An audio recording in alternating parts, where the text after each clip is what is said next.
Flak bloomed around him. Tracers lanced past like electric needles. Captain Robin Olds didn't flinch. He was already lining up his next target. Scat II, his silver P-38 Lightning, screamed across the sky, twin engines snarling as it tore through Messerschmitts. Then he saw movement below. A lone Mustang, twisting hard, 2 BF-109s welded to its tail. No time to think. Olds flipped Scat II over and dropped like a sword from the clouds. Engines howled, guns ready. But his controls were not working. Compressibility. He'd read about it. Few lived to explain it. A coffin made of physics. Dive too deep, too fast, and lift vanishes. The plane becomes a projectile. You're no longer flying, you're falling at nearly supersonic speeds. Olds was trapped in it now. Scat II hurtled past 500 miles per hour, canopy warping, control stick useless. The ground was coming up fast. Engineers had theorized the P-38 could survive this. Now Olds would prove it, or leave a crater in Germany. The man behind the machine. In 1933, a brash young engineer from the University of Michigan landed an entry-level position at Lockheed. Few could have predicted that this farm boy of Swedish descent would become one of the most influential aircraft designers in history. With a boldness that would become a defining trait, Kelly Johnson's first notable act at Lockheed was pointing out flaws in his boss's new design for what would become the Lockheed Electra. Hall Hibbard was taken aback by the audacity of the new engineer, but he was intrigued anyway and did not dismiss Johnson. Instead, he gave him the opportunity to fix the problems he had identified, quote, "Go back to the Michigan wind tunnel and fix them." Johnson did exactly that, replacing the original conventional tail with twin vertical fins and rudders, a configuration that would later become one of his signature design elements. This early success cemented a professional relationship between Johnson and Hibbard that would span 35 years and produce some of the most innovative aircraft ever built. While often credited as the sole genius behind Lockheed's success, Johnson actually owed much to Hibbard, who insulated him from corporate politics and allowed him to focus exclusively on what he did best: engineering. This measure was more than needed, as Johnson had little patience for what he termed engineering illiterates, and Hibbard served as the essential buffer between Kelly and the executives. By 1937, it became clear the world was heading toward an unavoidable conflict. The U.S. Army Air Corps recognized the need for a new type of aircraft, a twin-engined high-altitude interceptor capable of speeds and altitudes previously unattainable. Despite having to urgently work on the Hudson Bomber project, Johnson had already begun scheming what would become the P-38 Lightning. The design process was a radical shift in aircraft development. Johnson and Hibbard explored various configurations, but the twin-boom layout with a central nacelle offered clear advantages.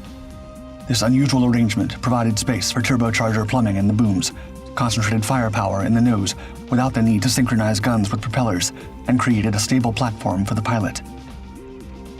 What made the P-38 truly revolutionary, however, went beyond its distinctive silhouette.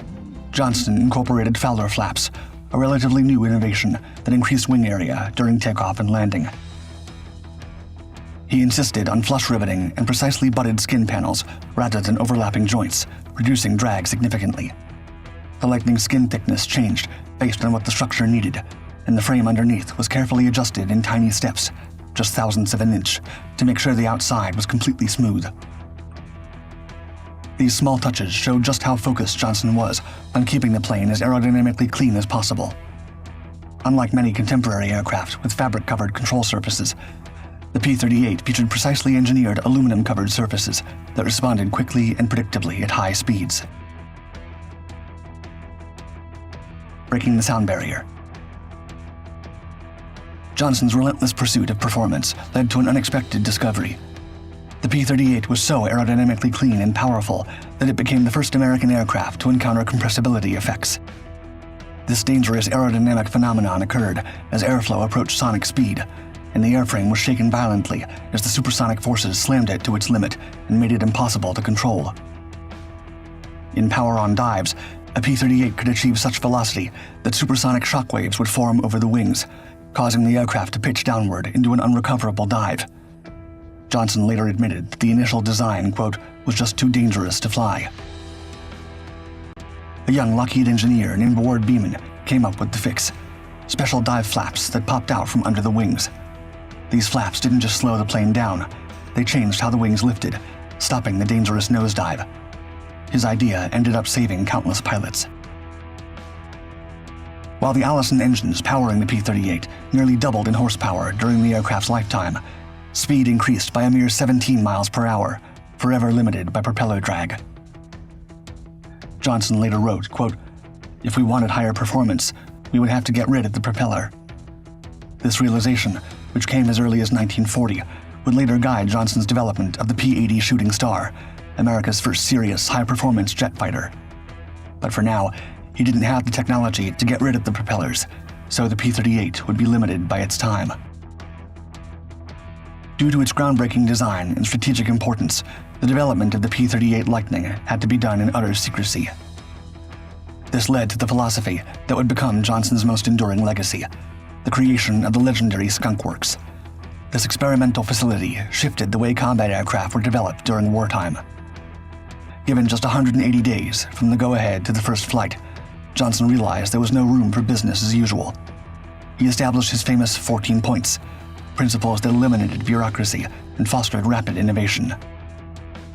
Among these points were revolutionary ideas such as Rule Number 1, centralized authority under a strong technical leader, or Rule Number 3, limit the number of people, use a small team of the best. These maxims upended the way aircraft design was done by big corporations of the day and were the founding values of Skunk Works. Unlike many engineers who remained behind desks, Johnson insisted on flying in the aircraft he designed, believing that anyone who created an airplane should, quote, share the concerns of the pilot. The lightning strikes. When the P-38 entered service, it was a huge step forward for fighter aircraft. Its two Allison engines produced a total of 2,000 horsepower, pushing it past 400 miles per hour. It could fly over 40,000 feet high and travel more than 1,000 miles, faster, higher, and farther than most fighters of its time. The P-38's distinctive twin-boom silhouette soon became one of the most recognizable shapes in the wartime skies. German pilots called it der Gabelschwanz Teufel, or the fork-tailed devil. Japanese pilots had their own nickname for it: 2 planes, 1 pilot, reflecting their initial disbelief that a single pilot could manage such a complex aircraft. In the Pacific theater, the P-38 proved particularly devastating. Its long range made it ideal for the vast distances of the Pacific campaign, while its concentrated firepower, 4 50-caliber machine guns and a 20mm cannon, all mounted in the nose, delivered devastating accuracy. The Lightning's counter-rotating propellers eliminated the torque problems that plagued single-engine fighters, making it exceptionally stable as a gun platform. Joe Moser's experience escorting bomber formations showcased the critical role P-38 pilots played in protecting vulnerable B-17s.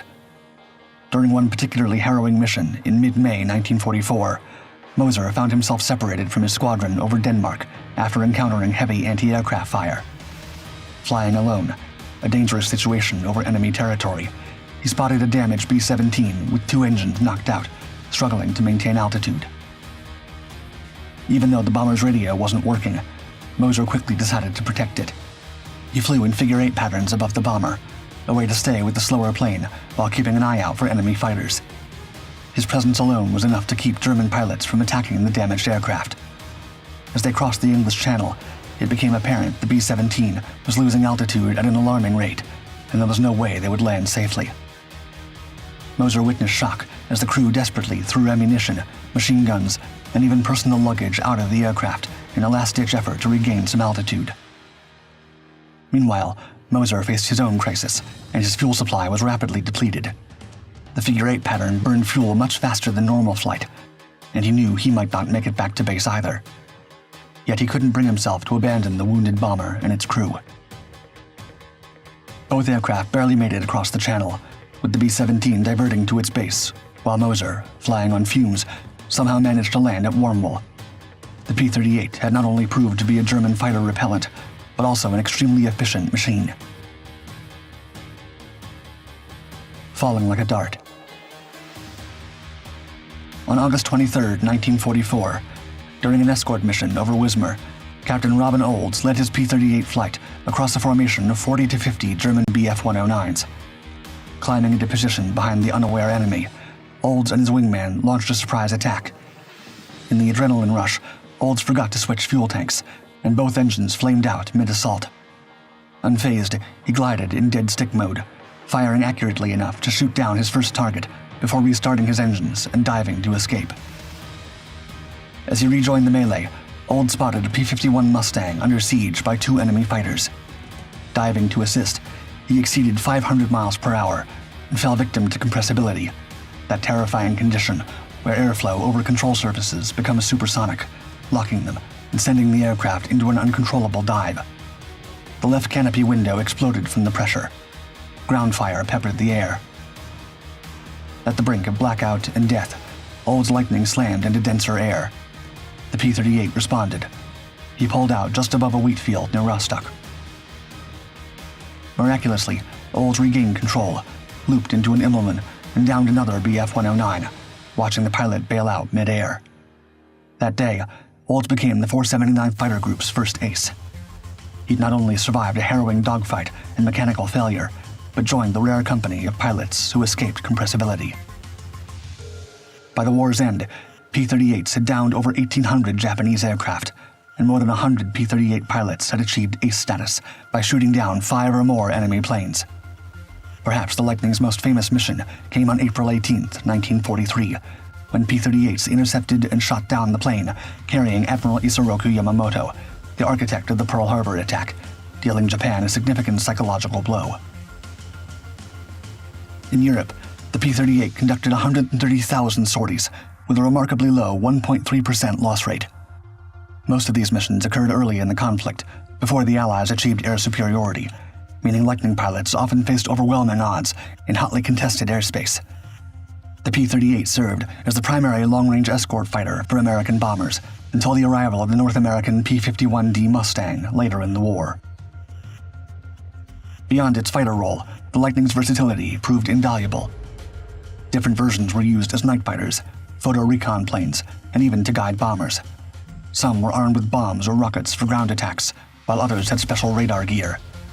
At a time when most fighters were built for one job, the P-38 could do it all. A survivalist machine. It was also famously tough. Pilots came to trust its durability, and P.J. Dahl, who finished the war with 9 confirmed victories and 1 probable, lived through a string of close calls that showed just how rugged the plane really was. On November 19, 1943, during a mission over Lae, New Guinea, he faced disaster after dropping his external fuel tanks. Quote, "In my inexperience, I punched off my belly tanks all right, but I forgot to select internal fuel. Of course, both engines stopped immediately, and it got very quiet in the cockpit. I immediately realized what I had done and flipped a couple of switches, and the engines roared back to life. But by that time, I'd lost everybody in the cumulus clouds." Finding himself alone, Dahl spotted Japanese bombers, but also, quote, "I looked out, and here was a Japanese Zero, and he was about ready to have me for lunch. So I threw that starboard engine up, and he just poured his 30 cals into that engine rather than into my cockpit. The engine took all the hits, and immediately all the coolant started pouring out of it. I still had some power, so man, I firewalled everything, dove for the deck, and went screaming for home." Remarkably, Dahl managed to land his flaming, smoking P-38 on just 1 engine. On February 29, 1944, bad weather forced Dahl's squadron to abandon their mission near Cape Gloucester. During a landing attempt in deteriorating conditions, Dahl's P-38 nearly collided with a B-24, taking off in the opposite direction. Quote, "I looked up just as I touched down on the runway, and they'd given the green light to a B-24 on the other end of the runway, and he was taking off in the opposite direction. I couldn't do much. It was a pierced steel plank runway, and there was water all over it. I tried to tap the brakes on the right wheel, but it didn't do any good, so I gunned the left engine just before we hit, and I went under him 1 to 2 inches. The Lockheed spun around and careened backward down the runway at 70 to 80 knots before plunging into a water-filled gully and washing out to sea. Dahl somehow walked away unscathed. In the most extreme situations and suffering the most devastating damage, the P-38 did a remarkable job of protecting the lives of its pilots and remaining a reliable and efficient machine. And when not taking a beating, the Lightning was a powerful and devastating fighter, capable of standing toe-to-toe with any of the most iconic warbirds of World War II. May 1944 saw an intensification of Allied air operations as D-Day approached, with targets being hit from the air virtually every hour that weather permitted. The P-38 became the backbone of U.S. escort operations. On May 19th, nearly 500 B-17s struck Berlin through heavy cloud cover, downing 71 enemy aircraft over Germany and the Baltic Sea. 2 days later, Operation Chattanooga Choo-Choo began targeting German rail lines, destroying 91 locomotives, but at the cost of the highest fighter losses to date. 27 P-38s, P-47s, and P-51 shot down. By month's end, the Allied air offensive reached an unprecedented scale, with 1,341 bombers striking oil and rail targets in Germany on May 28th, protected by 1,224 fighter escort sorties. Through it all, Kelly Johnson's revolutionary design provided the reach, speed, and firepower needed to keep America's bombers safe and bring the fight deep into enemy territory. Legacy of innovation. While the P-38 would eventually be overshadowed by the powerhouse that was the P-51 Mustang, its contribution to the Allied victory was immense. More than 10,000 Lightnings were produced, and the aircraft served in every theater of operations during World War II. Its innovative design influenced generations of aircraft that followed. More significantly, the P-38 program laid the groundwork for practices and principles that would shape U.S. aerospace engineering for years to come. Johnson's focus on powerful, efficient aerodynamics, his hands-on problem-solving, and his readiness to defy traditional thinking raised the bar across the industry. When he retired from Lockheed in 1975 at age 65, Johnson left behind a legacy of innovation that few engineers have rivaled. He wasn't afraid to try bold, unconventional designs, paid close attention to aerodynamic detail, and solved problems with practical, hands-on thinking. The P-38 Lightning was the clearest expression of his vision and style, built during a time when the world needed it most. Its distinctive silhouette, cutting through the wartime skies above Europe and the Pacific, became a symbol of American industrial might and engineering ingenuity at a time when both were desperately needed. In a career spanning more than 4 decades, Kelly Johnson developed some 16 major aircraft types. Any one of them would have secured a place in aviation history for a lesser designer. Johnson's personal philosophy was summarized by his motto, quote, "Be quick, be quiet, and be on time." And these words perfectly encapsulate the legacy of the P-38. It was quick. Its development and technology were kept quiet, and it was on time, arriving at a critical juncture when Allied air power needed every advantage it could get. It was the right aircraft, with the right capabilities, at exactly the right time.